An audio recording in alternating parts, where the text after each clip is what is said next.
Hello friends, नमस्कार। स्वागत है आप सभी का हमारे यूट्यूब परिवार में। मेरा नाम है पवन जायसवाल। और देखिए, मैंने ये कुछ साथियों के कहने से मैंने संस्कृत स्टार्ट की है।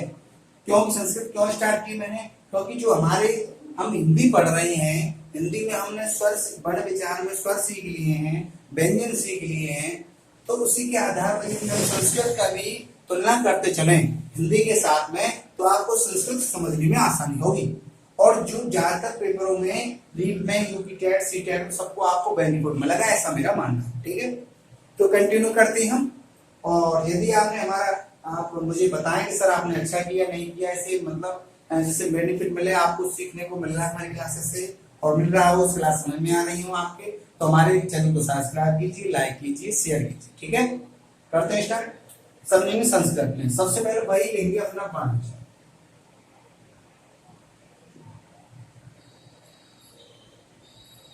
ठीक, वर्ण विचार की बात करें तो आप सभी जानते हैं, हमने हिंदी पढ़े वर्ण। ठीक है, वर्ण में स्वर होते हैं और व्यंजन होते हैं। लेकिन एक बात यहाँ समझनी होगी आपको कि जो हिंदी में तो स्वर होते हैं 11 और व्यंजन होते हैं 33। हिंदी की बात कर रहा हूँ। ठीक, और बात की जाएगी संस्कृत में, तो यहाँ जो देखिए दो प्रकार होते हैं इसके। फर्स्ट ये स्वर, दूसरा व्यंजन। इतनी बात सबको क्लियर है ना? हिंदी में स्वर होते हैं 11, लेकिन यहां पर होते हैं 13। ये बात आपको सीखनी है। वहां व्यंजन होते 33, यहाँ भी 33। ये तो एक है सामने। इतनी बात समझ में आ गई? स्वर 13, व्यंजन 33। ठीक, अब बात की जाएगी स्वर की। ठीक है, स्वर में 13 स्वर कौन कौन सी होती है सीख लेंगे पहले। छोटा आ, बड़ा आ, छोटी, बड़ी, छोटा ऊ, बड़ा ऊ, छोटी है, बड़ी है, छोटा ऊ और बड़ा ऊ। ठीक है, कितने हो गए? 4 और 4 8 और 10 हो गए ना? ठीक है, अब देखिए एक होता है साहब इसमें ये 11, एक होता है साहब रेडिसी, एक होती है डबल रेडिसी। इतनी बात आपको समझनी होगी।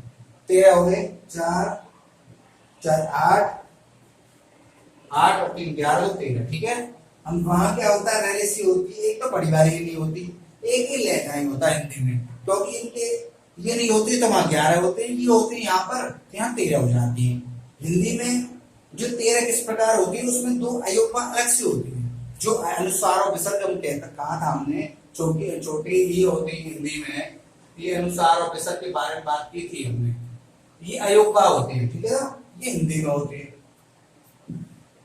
ठीक, 13 हो गए। व्यंजन होते हैं 33। कौन कौन से होते हैं? देखिए, एक तो होते हैं 25 जो स्पर्श व्यंजन होते हैं, का वर्ग, चा वर्ग, टा वर्ग, ता वर्ग और पा वर्ग वाले, ये होते हैं 25। और उस व्यंजन होते हैं 4 और एक होते हैं अंतस्थ व्यंजन 4। टोटल हो गए 33। इतनी बात समझ में आ रही है? यानी कि व्यंजन की बात की जाए तो 25 तो एक होती है, प्लस ऊष्म वाले 4 प्लस अंतस्थ वाले व्यंजन 4। टोटल हो गए। आई होप इतनी बात आपकी समझ में क्लियर से आ गई। ठीक है, स्वर वहां होते हैं 11, यहाँ 13 होते हैं। इतनी बात ध्यान रखना। 13 में होते कौन कौन सी? एक तो ये बढ़ जाता है जी, एक ये बढ़ जाता है और ये बढ़ जाता है। बस इतनी सी बात आपको क्लियर हो जाए। ठीक है ना, आगे बढ़े। ज्यादा जल्दी तो हो नहीं रही, जल्दी बढ़े, आगे बढ़े। आई होप इतनी बात आपको समझ में आ गई होगी। आगे बढ़ते हैं। अब देखिए, अब हम आज चर्चा करेंगे स्वर के विषय।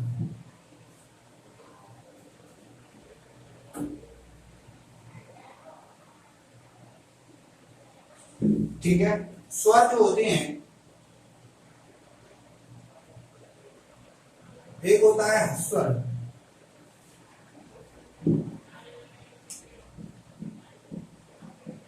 स्वर के प्रकार होते हैं 3 भाग। वहां होते थे 2, तीसरा प्रकार अयोग वाला जो होता था, यहाँ पर डायरेक्ट तीन होते हैं। कौन कौन से? पहला प्रकार तो होता है सा ह्रस्व स्वर, दूसरा होता है दीर्घ स्वर, और तीसरा होता है विलुप्त स्वर।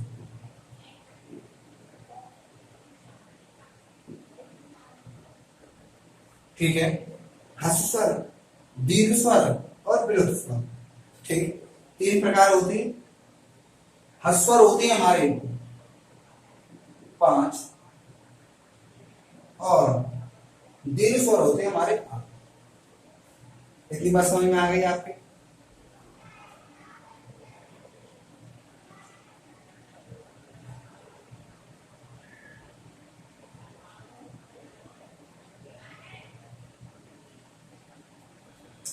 ठीक है ना। वर्ण विचार में स्वर वेद में दो प्रकार के स्वर हो गए, प्रकार होते 3। लेकिन जो स्वर हमारे 13 होते हैं ना, ये हमारे आधार ह्रस्व और दीर्घ के आधार पर होते हैं। आपके मन में आता सर ये 13 हो रहे थे, 3 प्रकार 13 स्वर होते, 13 तो यही हो गए। तो ह्रस्व और दीर्घ के आधार पर 13 होती है, विलुप्त स्वर तो भैया 9 होते हैं।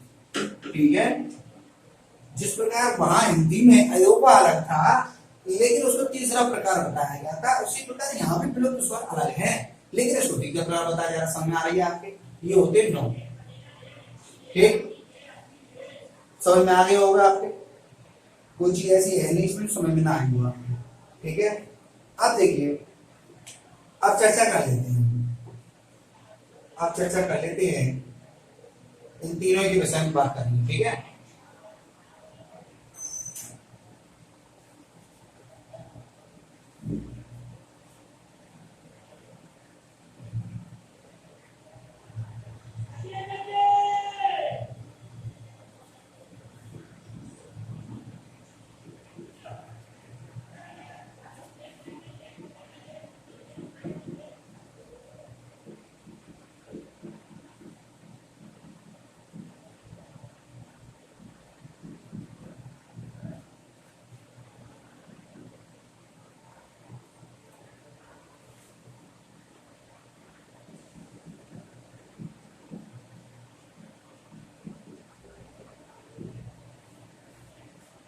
इतना समझ में आई होगी आपके? अच्छे समझ रहे हैं? कोई चीज समझ नहीं आई तो मुझसे पूछ लेंगे।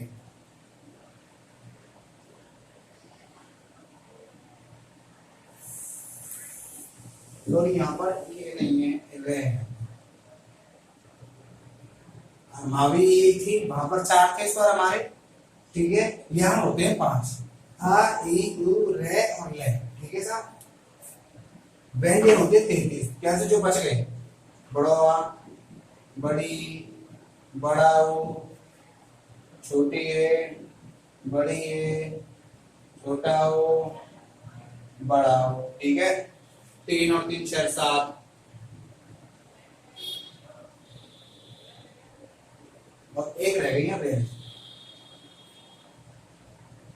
बड़ी बात।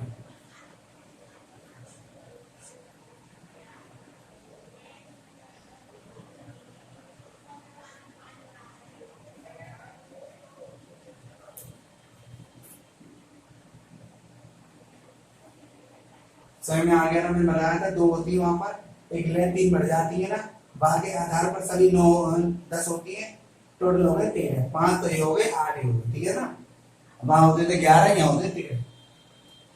और तीसरा आ गया विलुप्त स्वर।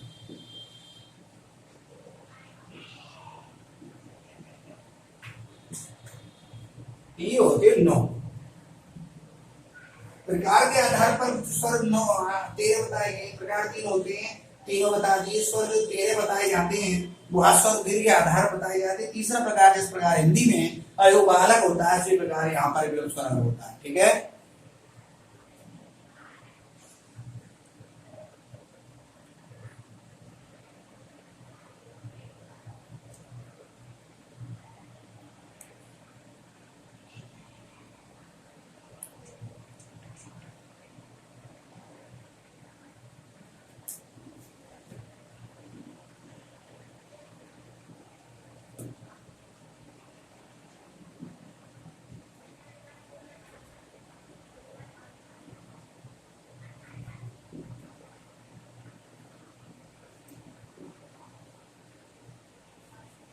क्या हो गए 5।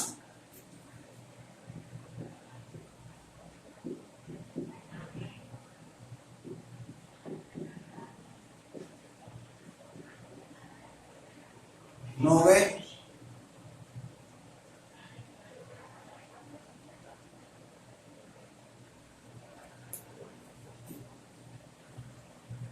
इतनी बात आपके समझ में आ चुकी होगी ऐसा मेरा मानना है। कोई चीज समझ नहीं आया तो आप मुझे कमेंट में बता सकते हैं। मेरे चैनल को लाइक सब्सक्राइब शेयर कीजिए, जिससे क्या होगा मुझे मोटिवेशन बढ़ेगा मेरा, और आपको समझने में मुझे और आसानी होगी। ठीक है, समझ में आ रहा है सभी के इतनी बात। संस्कृत चैप्टर ये पहला था हमारा, टॉपिक फर्स्ट है भैया, और हमारी क्लास भी फर्स्ट है, संस्कृत में है। फिर हम इसके बाद में चर्चा करेंगे, एक तो इन्हीं का विस्तार से करेंगे, फिर उसके बाद में चर्चा करेंगे हम जो क्वेश्चन हमारे रीट में जो कि टेट सीटेट में आ चुके हैं उनके बारे में बात करेंगे।